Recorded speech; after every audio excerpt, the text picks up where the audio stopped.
কাল আমার বিয়ে হয়েছে। আজ সকালে জেঠু, জ্যাম্মা, বাবা, মা, মামা, মামিমা, বাড়ির বড়দের সকলের একে একে আশীর্বাদের পর এবার বাবার বাড়ি থেকে বিদায়ের পালা। এতদিনের চেনা ঘর, ছাদ, বাগান, উঠোন এসবের মায়া কাটিয়ে যাওয়া বড্ড কঠিন। তবুও যেতে তো হবেই। কষ্ট হচ্ছে, বুকের মধ্যে ফাঁকা ফাঁকা ভাব, কি যেন রেখে যাচ্ছি মনে হয়। বোধহয় কলিজাটাই রেখে চলে যাচ্ছি। মায়ের ঋণ কখনো শোধ করা যায় না, তাই কনকাঞ্জলি আমি দেব না। এ কথা বলে গাড়িতে ওঠার পর নিজেকে আর সামলাতে পারলাম না। বাবার হাত দুটো ধরে হাউমাউ করে কেঁদে উঠলাম। তাই দেখে সুফিয়া আমাকে তাড়াতাড়ি জড়িয়ে ধরে বলল, আরে শ্রী, করছিস কি? এইভাবে তুই যদি কান্নাকাটি করে দুর্বল হয়ে যাস, কাকু কাকিমা তো বিছানায় পড়ে যাবে রে। নতুন জীবন, নতুন মানুষ, নতুন বাড়িতে যেতে চলেছিস, সেই নিয়ে ভাব, এক্সপ্লোর কর। তুই থোড়াই জেলখানায় যাচ্ছিস। এই তো 8 ঘন্টার দূরত্ব, যখন ইচ্ছা হবে, প্রয়োজন হবে, চলে আসবি। তুই ছাড়া ওদের আর আছেটাকে? চোখের জল মোছ, মোছ বলছি। এত কষ্ট করে সাজিয়ে দিলাম, যদি মেকআপ আর্টিস্টের বদনাম করে না কেউ, তোর কিন্তু খবর আছে, এই বলে দিচ্ছি। ওর কথার ধরনে আমার হাসি পেয়ে গেল। ও বাবাকে গাড়ির ভেতর থেকে বলল, ডোন্ট ওয়ারি কাকু, मैं हूं ना, সব সামলে দিয়ে তবেই আসবো আমি। তুমি ততক্ষণ বরং কাকিমাকে একটু সামলাও। গাড়ি ছেড়ে দিল। একটু নির্ভার লাগছে এবার। এক, সাথে সুফিয়া আছে বলে বড় নিশ্চিন্ত আমি। আর 2, আমার শাশুড়ি মা। ফোনে গত 6-7 মাসে যেটুকু কথা বলে বুঝেছি, আমার শাশুড়ি মোটেই দারোগা টাইপ নন, বরং বেশ খোলা মনের হাসি খুশি মানুষ। আমার সঙ্গে দারুণ বন্ধুত্ব হয়ে গেছে। একটা নির্ঝঞ্ঝাট বন্ধুত্বপূর্ণ ফ্যামিলি পেতে চলেছি ভেবে খানিকটা স্বস্তি পেলাম। প্রায় 40 মিনিটের মধ্যে আমাদের গাড়ি এসে থামলো শ্বশুর বাড়ির সামনে। আচার অনুষ্ঠান শেষে আমি যখন বাড়ির ভিতরে পা দিলাম, শাশুড়ি মা আমাকে জড়িয়ে ধরে খানিকক্ষণ কাঁদলেন।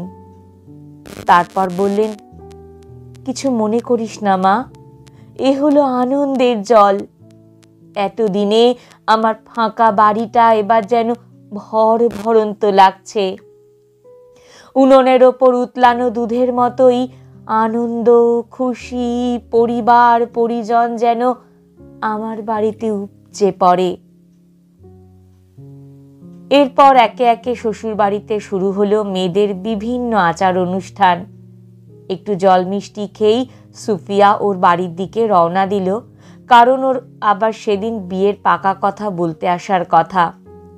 ওর বিয়ের পাকা কথা আর আমি থাকবো না ভেবেই মনটা একটু খারাপ লাগছিল। তবু ওকে ছেড়ে দিতে হলো। শ্বশুর বাড়ির কারোর সঙ্গে ওকে পরিচয় করাতে পারলাম না। মনে মনে ভাবলাম, কাল যখন সকালে আসবে তখন বাড়ির সকলের সঙ্গে পরিচয় করিয়ে দেব।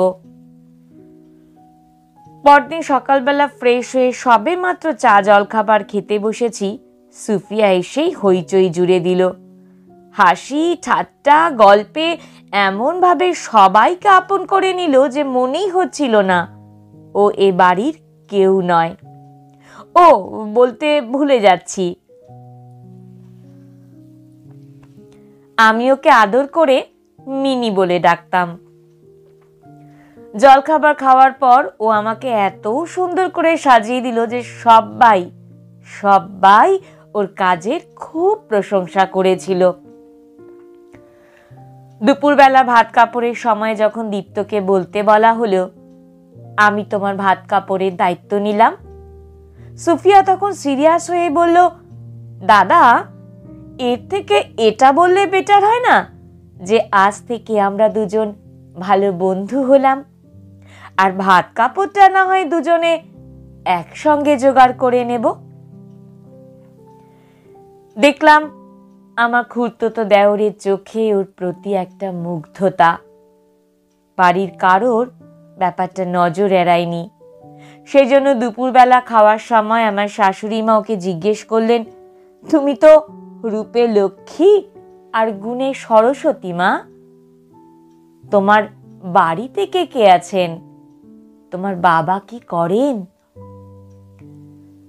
সুফিয়া হেসে উত্তর দিল, আমার বাড়িতে আমার আম্মু, আমার বাবা আর আমার মা,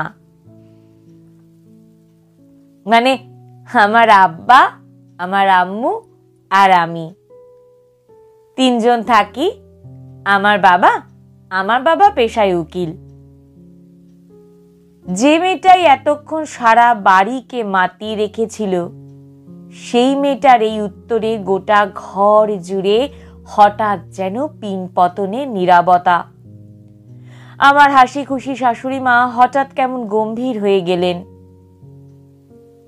খাওয়া দাওয়া সেরে যে যার মতো তৈরি হয়ে নাও, ঠিক 6টায় বাড়িতে তালা চাবি দিয়ে আমাদের লজে যেতে হবে, মাথায় থাকে যেন কথাটা। কথাগুলো বলেই উনি নিজের ঘরে চলে গেলেন। যাওয়ার সময় আমাকে ওনার ঘরে একবার দেখা করার জন্য যেতে বললেন।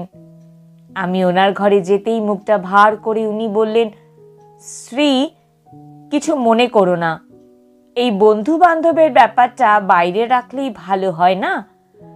আমার বাড়িতে গোপালের মূর্তি আছে, এসব ছোঁয়া ন্যাপা কি সংসারের জন্য ভালো জিনিস নাকি? আমার সংসারের আয় উন্নতি নিয়ে আমি যথেষ্ট সিরিয়াস। এখানে তোমার বন্ধুকে আর না আসতে বললেই ভালো হয়। আমি বললাম, ছোট থেকে এতগুলো বছর আমরা এক স্কুলে, এক কলেজে, এক ইউনিভার্সিটিতে পড়াশোনা করেছি। দুর্গাপুজো, ঈদ, ইফতার আমাদের কাছে আলাদা বলে কিছু ছিল না মা। দুই বাড়িতেই দুজনের অবাধ যাতায়াত ছিল। ওর বাবা মা দুজনেই খুব শিক্ষিত, জ্ঞানী মানুষ। আমার মা বাবার তো ওকে নিয়ে কোনোদিন কোনো সমস্যা হয়নি। আমার বাড়িতে ওর আসা যাওয়ার জন্য কই আমাদের সংসারে তো কোনো অবনতি হয়নি মা।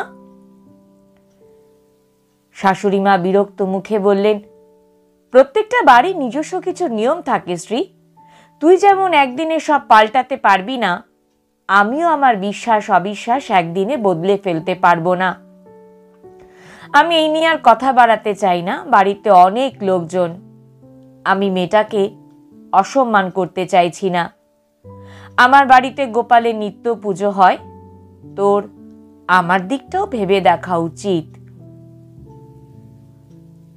আমি ওকে কি বলে বাড়ি পাঠাবো ভেবে পাচ্ছিলাম না, কারণ আমার রিসেপশনে পরার জন্য দুজনে ম্যাচিং লেহেঙ্গা কিনেছিলাম। নাচ, গান, অনেক কিছু প্ল্যানিং ছিল ওর।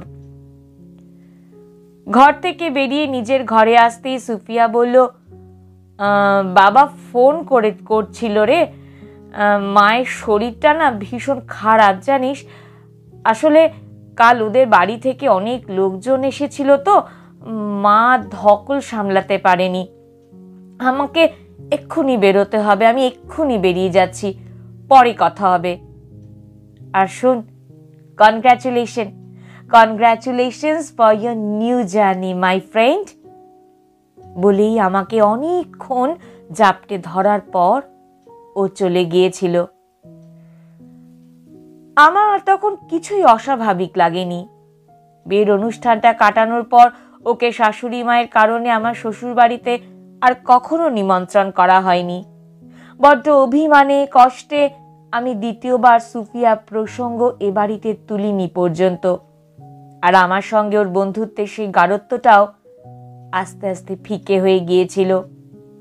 অনেক পরে বুঝতে পেরেছিলাম সেদিন দুপুরের আমাদের কথোপকথন ওর কানে গিয়েছিল। ও নিজেকে আমার জগৎ থেকে সম্পূর্ণ সরিয়ে নিয়েছিল।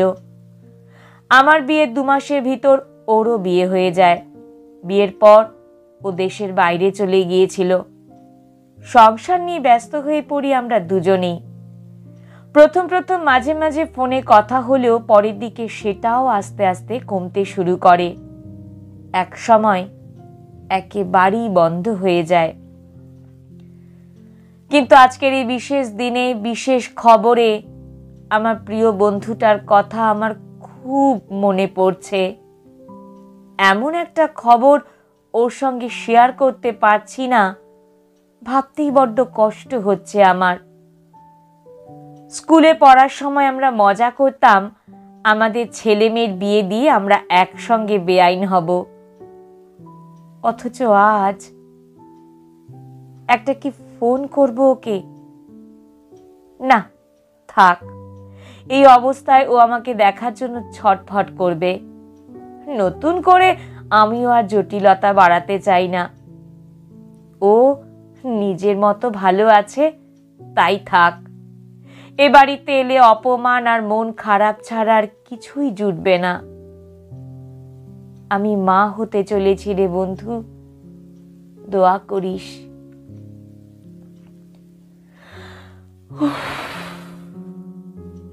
একটা দীর্ঘশ্বাস ছেড়ে আমি ডায়েরির পাতাটা বন্ধ করলাম। আমি সুফিয়া। আজ প্রায় 1.5 বছর পর স্ত্রীর শ্বশুর বাড়িতে ওর ঘরে বসে আছি আমি। এতক্ষণ ওর লেখা ডায়েরিটা পড়ছিলাম। ওর বউ ভাতের দুপুরে ওকে বলা শাশুড়ির কথাগুলো আমি না শুনলেও আমাকে নিয়ে যে উনি প্লিজড নন সেটা বুঝতে পেরেছিলাম। মেয়েটাকে আর দোটানায় ফেলতে চাইনি। নতুন বাড়িতে, নতুন জীবনে একটা অহেতুক সমস্যা হোক সেটাও চাইনি। তাই একটা অজুহাত করে ফিরে এসেছিলাম। আমার বিয়েতে ওদের দাওয়াতও দিইনি। কিন্তু 1.5 বছর পর আজ সকালে দীপ্তদার ফোনটা পেয়ে আমি আর নিজেকে আটকে রাখতে পারিনি। সবাই কি বলবে, কিভাবে নেবে বা কি শোনাবে, এসবের তোয়াক্কা না করেই দৌড়ে এসেছি আমার 1.5 মাসের ছেলেটাকে বাড়িতে রেখেই। ভীষণ মমতায় ডায়েরিটায় হাত বোলাচ্ছি, ঠিক এমন সময় বাইরে কান্নার রোল উঠল। বুঝলাম স্ত্রীর বডি এসে গেছে। আমি পায়ে পায়ে বাইরে এলাম। বাড়ির সামনে সববাহী গাড়িটা দাঁড়াতে কান্নার রোল ছাপিয়ে একটা সদ্যজাতের কান্না আমার বুকে এসে তীরের মতো বেঁধল।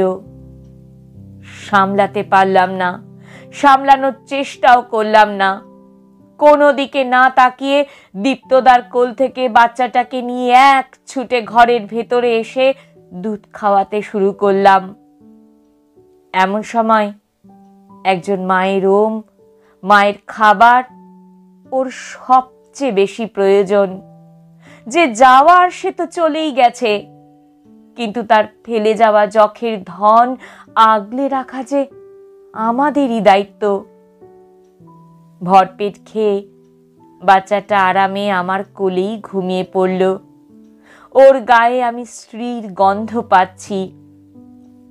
এমন সময় কথায় বলে মায়ের চেয়ে মাসির দরদ বেশি।